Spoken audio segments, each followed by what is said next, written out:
Hello guys, कैसे हैं आप? उम्मीद करते हैं कि आप सब खैरियत से होंगे, खुश होंगे। भाई देने जा रहे हैं एडिट वीडियो शोका पर है। अगर आपको पसंद आए तो लाइक और सब्सक्राइब ज़रूर कर दें।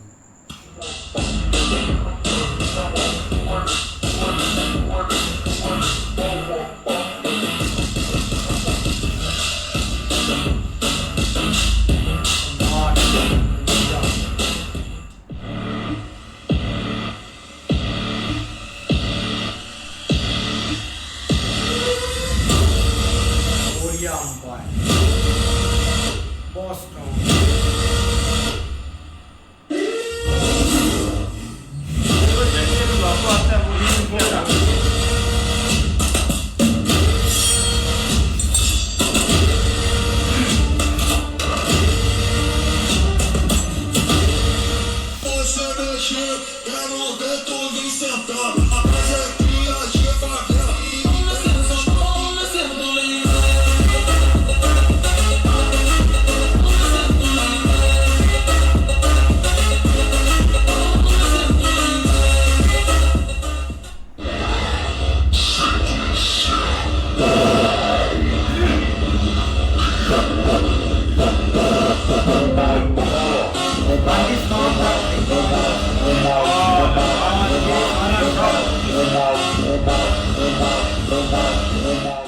कब्रें खोदी गई तो इतिहास बाहर आ जाएगा, और अगर मेरा इतिहास खुल गया तो सिर्फ कब्रें ही बाहर आएंगी।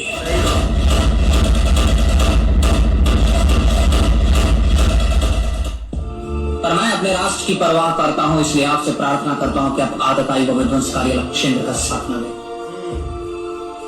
पाश्चात्य जगत ने तो धरती को सिर्फ एक ही देवपुत्र दिया है, पर यह वह भूमि है जिसने करोड़ों देवपुत्रों को जन्म दिया है। यह वह धरा है जहां मानव को भी ईश्वर बनने का अवसर दिया जाता है। हम देवों के ही वंशज हैं, अतः आतताइयों की पार्श्विक क्रिया से इस भूमि को कलंकित मत होने दो। हम विद्यमान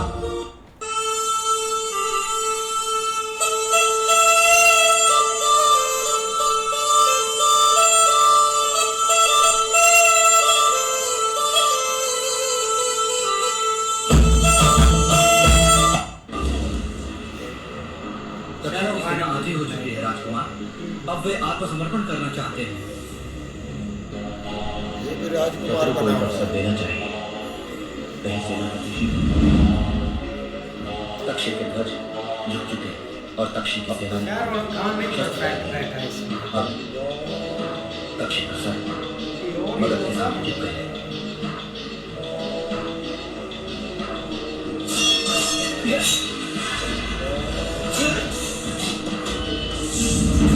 महाराज के सर झुकते नहीं है, वो कट जाते हैं।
सम्राट अशोक के एम्पायर में एक भी इंच का एनक्रोचमेंट एक ने भी नहीं किया।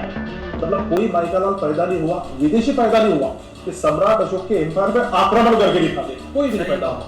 अब बोलने की बात है कि ये आदमी ना पीस को प्रीच कर रहा है, वो महत्वपूर्ण है। ये बोल रहा है कि मैं युद्ध नहीं करूंगा, फिर भी किसी में हिम्मत नहीं है कि आक्रमण ना कर दे। क्यों नहीं कर रहा बेटा आक्रमण? डीप डाउन उनको पता है, अच्छा बेटा ये आज बना है ना। रोमेला पापर बोलती है कि he was not born, he was killed in the attacks of Mung. लोग मुझे शांति का प्रतीक कहते हैं, पर उससे पहले मैं युद्ध था। मैं चंद्रगुप्त मौर्य का पोता था, बिंदुसार का पुत्र, और सिंहासन तक पहुंचने के लिए मुझे दया नहीं, निर्णय चाहिए। तक्षशिला में विद्रोह हुआ, मैं भेजा गया और विद्रोह खत्म हुआ। उज्जैन में सत्ता डगमगाई, मैं खड़ा रहा और सत्ता टिक गई। राज्य विस्तार कोई कथा नहीं था, यह गणना थी। उत्तर पश्चिम में ग्रीक शासकों की आंखें सीमा पर थी, सेल्यूसिडों की छाया अब भी जिंदा थी। मैंने उन्हें चुनौती नहीं दी, मैंने उन्हें पीछे हटने पर मजबूर किया, लेकिन असली परीक्षा पूरा में थी। कलिंग राजा नहीं, एक स्वतंत्र संगठित भूमि जहां कोई झुकने को तैयार नहीं था। कलिंग के शासक, उसके योद्धा, उसकी जनता सब लड़े और मैं जीता। इतिहास कहता है कलिंग युद्ध में 1 लाख से अधिक लोग मारे गए, हजारों बंदी बनाए गए। वही दिन मेरे साम्राज्य की सबसे बड़ी जीत था और मेरी सबसे बड़ी हार थी। उसके बाद कोई बड़ा युद्ध नहीं था। मैंने तलवार रखी, इतिहास मुझे बदल गया सम्राट कहता है, लेकिन सच ये है मैंने युद्ध से सीखा कि साम्राज्य जीते जाते हैं और शांति से जीते हैं। मैं अशोक था, पहले मौर्य सम्राट, और बाद में एक चेतावनी। Our ancestors shed their blood to give us this nation. We cannot sell it. We cannot lose it. We are defiled. We will burn every despair away. Now we must decide. Now we must decide. Will we drown in the darkness of despair or rise like the sun of hope? उसने पूरे भारत पर राज नहीं किया, पूरे भारत को अपनी ताकत से झुका दिया। ये कहानी है समुद्रगुप्त की, एक ऐसा सम्राट जिसके सामने बड़े बड़े राज्य टिक नहीं पाए। उत्तर भारत उसकी शक्ति के अधीन था। जब उसकी सेना आगे बढ़ती थी तो धरती कांप उठती थी, आसमान धूल से भर जाता था। कोसल, कलिंग, कांची और वेंगी जैसे राज्य एक एक करके उसके आगे झुकते गए। युद्ध शुरू होने से पहले ही हार तय हो जाती थी। अपनी सर्वोच्च सत्ता दिखाने के लिए उसने अश्वमेध यज्ञ भी किया, जो सिर्फ वही कर सकता था जिसे कोई चुनौती देने की हिम्मत न हो। उसके पीछे छूट जाता था खामोश मैदान, टूटी हुई हिम्मत और झुके हुए सिंहासन। इसीलिए वो सिर्फ विजेता नहीं, सम्राटों का सम्राट कहलाया।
अपने राष्ट्र की परवाह करता हूं, इसलिए आपसे प्रार्थना करता हूं कि आप आतताई व विध्वंसकारी लक्ष्य का साथ न दें।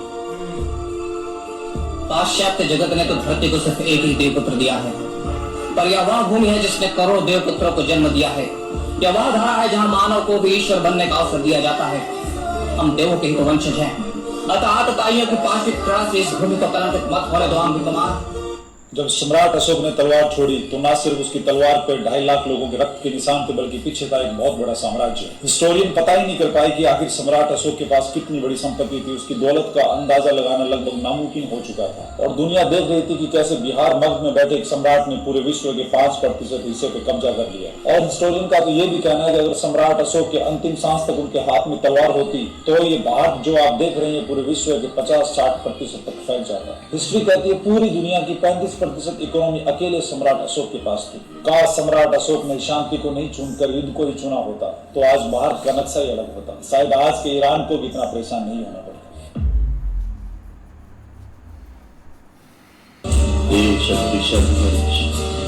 आप इतने ताकतवर की सैकड़ों हजारों की जान चिपकते ही ले सकते हैं।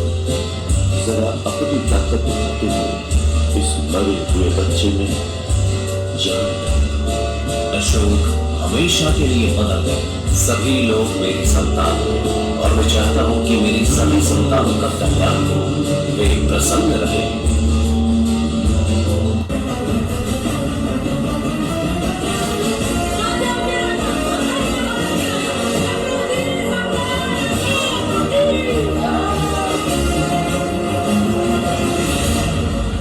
इतिहास के पन्नों में राजा तो कई हुए, लेकिन जिसने महाबली अकबर की रातों की नींदें छीन ली वो केवल एक ही शेर था। घास की रोटी खाई मगर स्वाभिमान न बिकने दिया। जब तक लहू में सांस रही मेवाड़ का मस्तक झुकने न दिया।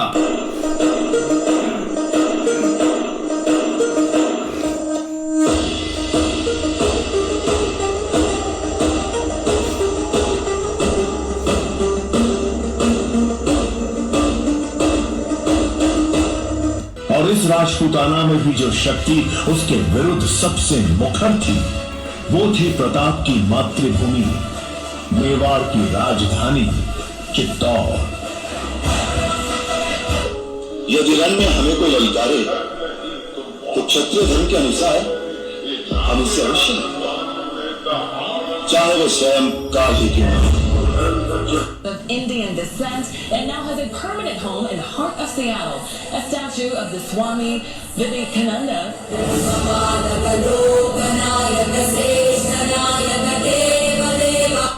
अगर आपको देश का पीएम बनाया जाए तो आप क्या करोगे?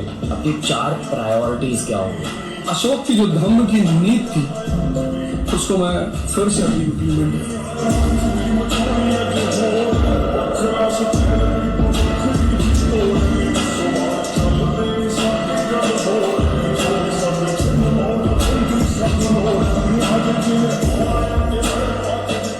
अरे उनका पावर बोल, तुमने बड़े बड़ों के पावर की जगह दिए।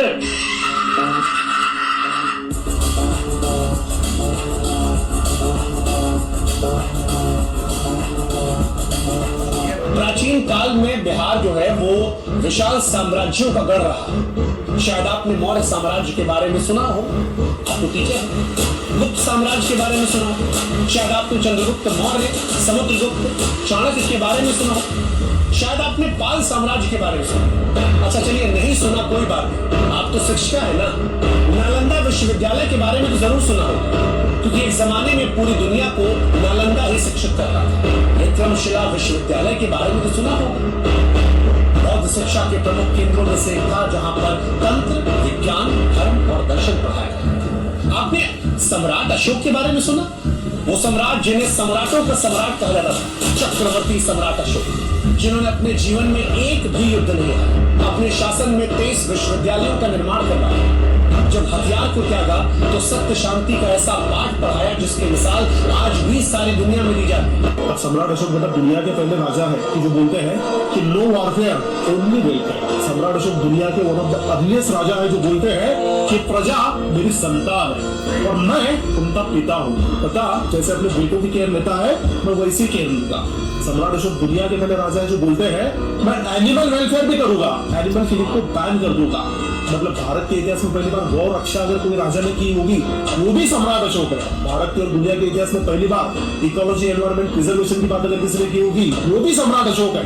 सम्राट अशोक पहले ऐसे दुनिया के बादशाह बन जाते हैं कि जिन्होंने वीमेंस वेलफेयर का ऑफिसर लाया था।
था, उसका नाम मगध, वो म्यांमार से शुरू होता था, तुर्की तक जाता था। ये बीच में पाकिस्तान, अफगानिस्तान, ईरान, तुर्की से और कूद रहा है। जैसा हम लोग के अंदर में कहीं ठेकेदार उत्तर हो जाए, रास्ता बना अशोक आने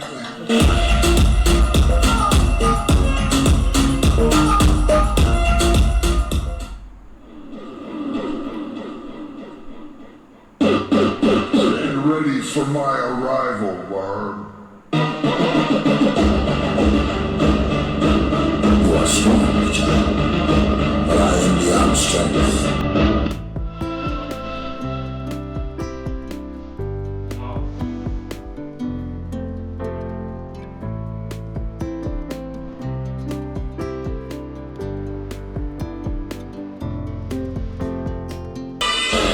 Yo me siento libre.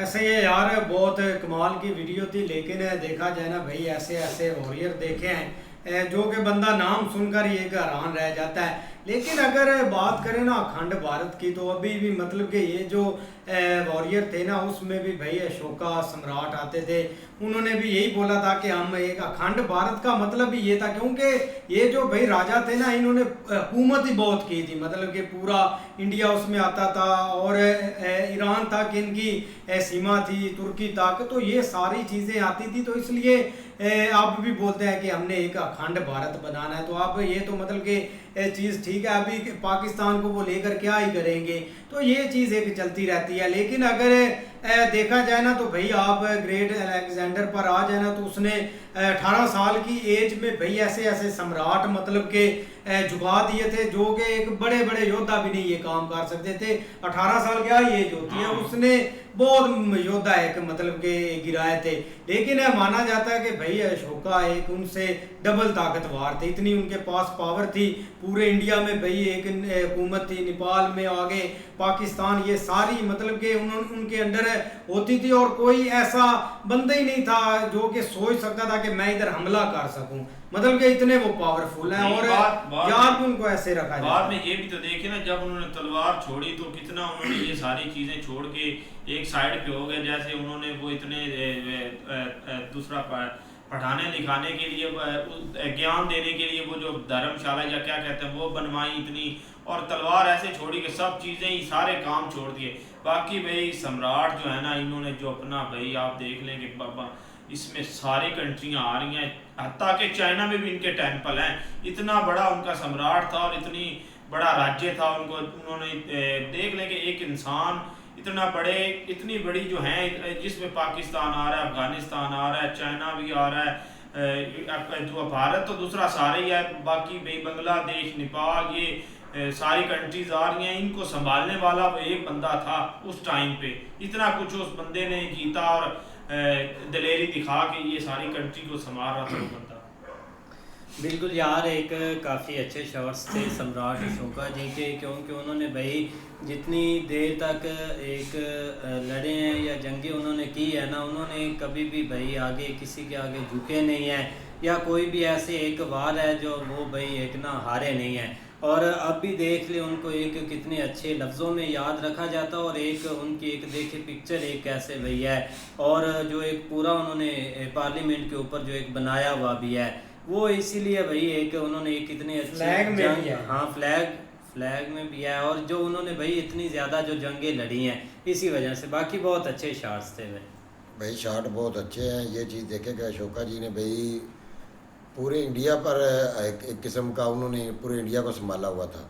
लेकिन ये चीज़ देखें कि भाई जितनी देर भी उन्होंने जंगें लड़ी हैं ना, उन जंगों के दौरान भाई आज तक किसी की जरूरत नहीं पड़ी कि वो भाई उन पर जो है ना आक्रमण कर सकते उनके राज्य पर। बिल्कुल ऐसे ही है भाई, एक बहुत बड़ा अंपायर था, और जितनी देर वो भाई जंगें लड़ते रहे उनको किसी किस्म की कोई टेंशन नहीं। लेकिन बाद में वो अमन की तरफ गए, जैसे ही वो भाई उस साइड के ऊपर उन्होंने मूव किया, हर चीज़ छोड़ी है, साथ ही आगे मामला जो है ना वो मतलब ख़राब होते गए हैं। लेकिन देख लो कि कितना बड़ा एक अंपायर था और लोग उस टाइम के ऊपर भाई वो ताकतवर भी बहुत थे और आगे भाई उन्होंने जो बहुत सारी चीज़ें बेहतर भी की थी, लेकिन उसी चीज़ को लेके भाई आगे जो है ना वो चीज़ें चलती है, लेकिन बाद में टाइम टू टाइम जो है ना वो मतलब मामला एक बिगड़ते गए और आज देख लो कि एक इंडिया सुकड़ के कितना रह गया, जिसमें पहले एक टाइम के ऊपर ये साइड भी थी, चाइना तक भी था और आगे अफगानिस्तान ईरान तक सारी हर चीज़ जो है ना इसके अंडर आ रही थी। पाकिस्तान का तो खैर नामो निशान भी नहीं था, लेकिन वो भाई एक बहुत ग्रेट वॉरियर थे और भाई अभी भी देख लो उनका नाम बजता है। ऐसे ही अभी मिलते हैं नेक्स्ट वीडियो में, तब तक के लिए अपना गुड बाय, टेक केयर।